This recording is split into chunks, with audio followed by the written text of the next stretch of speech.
अलैकुम। मेरा नाम गुलाम मुस्तफ़ा, मैं पिंड थां दा। मेरी शादी हो गई सी छोटी उम्रे।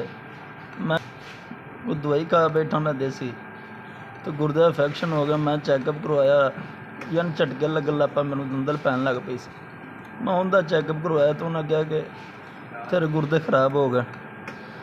मैं हिम्मत करके यानी सरकारी हस्पताल टाइम लिया है, वो 2 कर देन, लेकिन फिर भी मैनूं तकलीफ ज़्यादा है।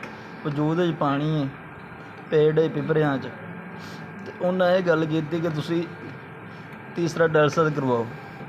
सब मेरे को इन्नी गुंजाइश नहीं है। वालद मेरा लत्ता तो मजदूर है, मां वडेरी, बेगम है मेरी एक, भरा है वो सर उनके अपने 4 बच्चे ने, बीबी है, उन्होंने कमा के खवांदा, सानू कमा के खवांदा।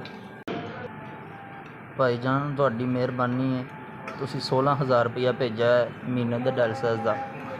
अल्लाह तुहानू रंग लावे, अल्लाह तुहाडे कारोबार च इज़्ज़तां च बरकतां पावे।